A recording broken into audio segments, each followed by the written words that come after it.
Bonjour, je vous parle aujourd'hui du village de Saint-Mathieu d'Arikana et nous allons réfléchir ensemble sur l'évangile de ce jour, mardi, le 26 octobre. C'est un évangile de Luc.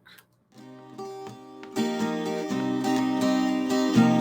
es le pain vivant qui est descendu du ciel. Tu es le don de Dieu. Alléluia, alléluia. Gloire à toi, Seigneur. Alléluia, alléluia. Toi la source d'amour. Alléluia, alléluia.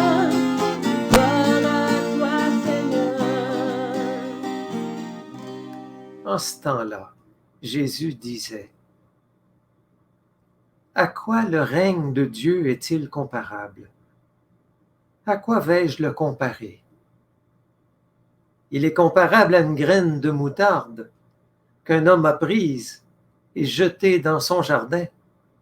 Elle a poussé, elle est devenue un arbre, et les oiseaux du ciel ont fait leur nid dans ses branches. » Il dit encore: « À quoi pourrais-je comparer le règne de Dieu? Il est comparable au levain qu'une femme a pris et enfoui dans 3 mesures de farine jusqu'à ce que toute la pâte est levée. » Alléluia, alléluia. Gloire à toi, Seigneur. Alléluia, alléluia. Toi la source d'amour. Alléluia, alléluia. Gloire à toi, Seigneur.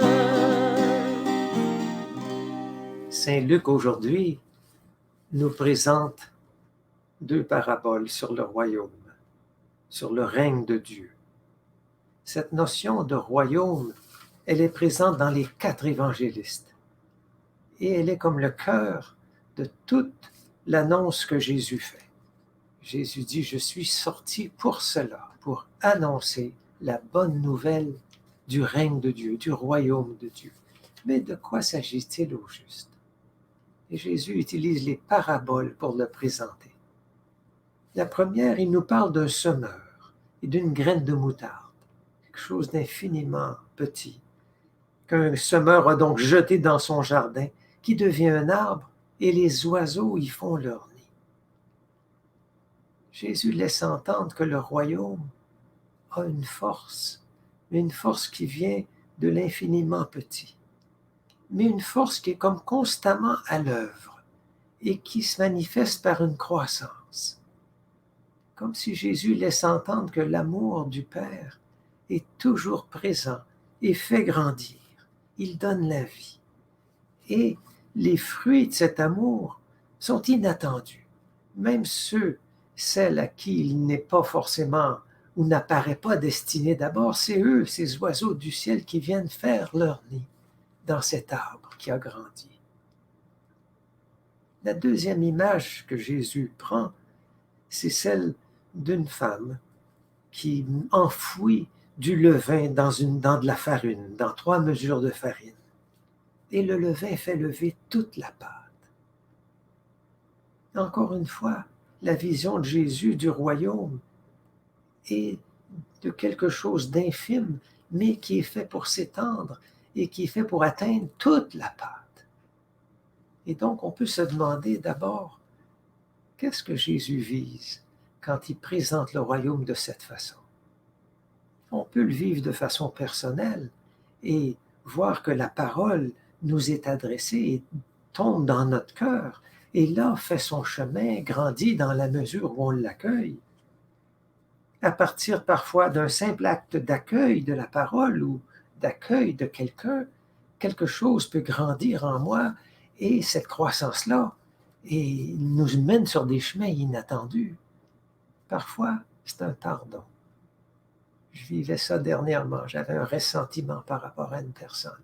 Tout d'un coup, je me suis dit, je peux avancer vers un pardon. Et j'ai senti que quelque chose s'ouvrait en moi, comme une sorte de libération. Parfois, un seul geste peut faire lever tout notre cœur, nous libérer.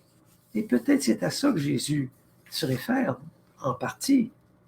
Et même on voit quand Saint Paul parle de l'Évangile, il en parle comme d'une réalité qui donne des fruits, les fruits de l'Esprit en nous. Et donc, même Jésus souvent parle de notre vie comme celle d'un arbre qui est appelé à donner des fruits, qui va être émondé et qui doit donner beaucoup 100 pour un. Il y a une sorte de vision de croissance dans l'Évangile et c'est à cette image-là que nous renvoie la parabole d'aujourd'hui. Mais quand Jésus parle d'un royaume, il ne peut pas ne pas se référer aussi à la réalité de son pays. Son pays vit sous le royaume d'Hérode, qui est un imposteur, qui a été mis là par un peuple dominateur, les Romains. Et le projet du peuple de Jésus, c'est de se débarrasser des peuples païens et d'assurer la suprématie du peuple juif, au moins sur la terre du peuple juif. Mais Jésus ne s'inscrit pas dans ce projet-là.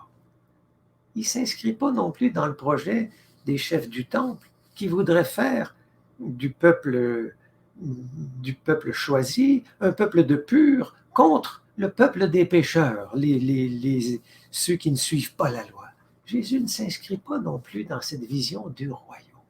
Mais quelle est donc sa vision?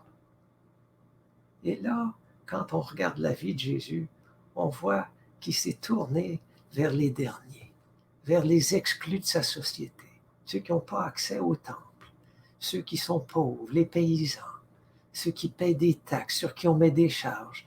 Et il y a une sorte de projet de libération, de soulager les gens possédés par des addictions, par des obsessions. Il veut soulager les aveugles, les gens qui n'arrivent pas à survivre. Et c'est vers eux que Jésus a une sorte de projet d'une société de justice, une société de paix. Il se tourne aussi beaucoup vers ceux qui ont fait des erreurs, mais pour les pardonner et pour les inclure.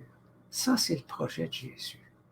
Et quand il dit que le levain est dans la pâte, c'est toute la société humaine que Jésus veut relever, à travers chacun de nous, et en particulier à travers les disciples. Je me rappelle personnellement un événement quand j'étais professeur ici au Cégep de Rouen.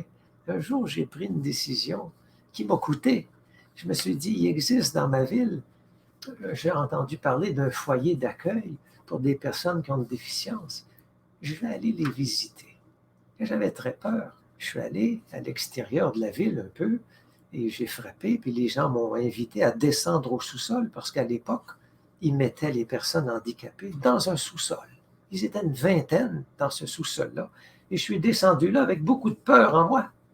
J'avais peur, pas tellement qu'ils me fassent du mal, mais j'avais peur que moi, je n'arriverais pas à les aimer. J'avais quelque chose de fermé ou en mon cœur, et je suis descendu. Et ils m'ont accueilli avec une joie, ils m'ont accueilli avec une sorte de soif d'amitié qui m'a touché si profondément que peu à peu, j'ai laissé l'enseignement et je me suis dit, je vais aller vers les personnes mises de côté. C'est leur accueil à eux pour moi et comment ils ont en quelque sorte détaché mes peurs qui a fait que j'ai réorienté ma vie jusqu'à ce jour.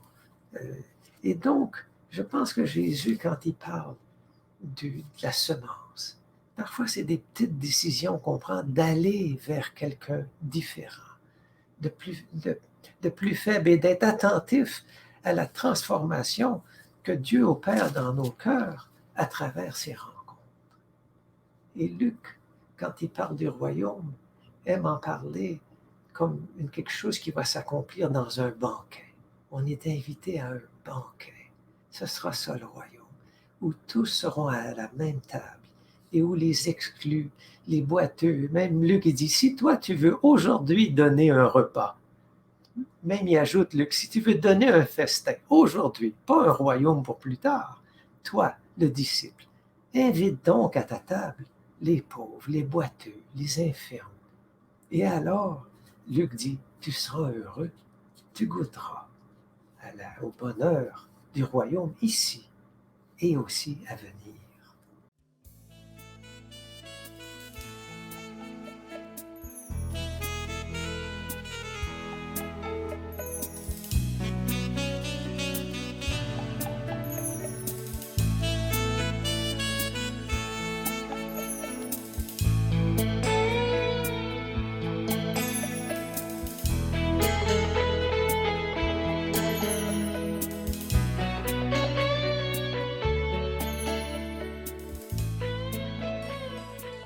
Le pape François nous parle constamment de nous ouvrir. Il nous parle d'une certaine façon moderne d'entrer dans le royaume. Et il a publié son encyclique Tous frères, Fratelli Tutti, et le sous-titre, c'est la lettre encyclique sur la fraternité et l'amitié sociale. Et c'est très, très beau que le pape François parle de l'amitié sociale, alors qu'on a un peu tendance à se refermer sur sa communauté peut-être paroissiale ou sur sa nation. Il nous demande de faire éclater ces barrières-là, que le projet du royaume, c'est celui-là. Et il parle en particulier d'une semence ou d'un levain. Il l'appelle la culture de la rencontre. Et il dit une culture, ça veut dire que c'est quelque chose qui envahit tout un peuple et que le peuple choisit et que le peuple entretient. Et quel est ce peuple qui va entretenir une culture de la rencontre pour être une sorte de ferment dans notre société? Le pape nous appelle à cela. Et il appelle aussi, il s'est uni en 2013 à l'imam et dans une déclaration commune avec à Abu Dhabi, pardon, c'était en 2019, il a déclaré ceci. Au nom de Dieu, qui a créé tous les êtres humains égaux, en droit, en devoir et en dignité, et les a appelés à coexister comme des frères entre eux, pour peupler la terre et y répandre les valeurs du bien, de la charité et de la paix. Et le pape et également tous les signataires de cette déclaration disent au nom des pauvres, au nom des orphelins, des réfugiés, des exilés, au nom des peuples qui ont perdu leur sécurité, la paix, au nom de la fraternité qui est déchirée par les politiques d'intégrisme, de division, par les systèmes de profit effrénés. Et il continue, il termine comme ceci. Au nom de Dieu, nous, et quand le pape dit nous, il se réfère à toute l'humanité. Nous adoptons la culture du dialogue comme chemin, la collaboration commune comme conduite, la connaissance réciproque comme méthode et critère. Voilà le levain que notre pape François veut que nous, avec toute l'humanité, on jette aujourd'hui dans la masse de l'humanité. Voilà le banquet vers lequel il veut nous appeler.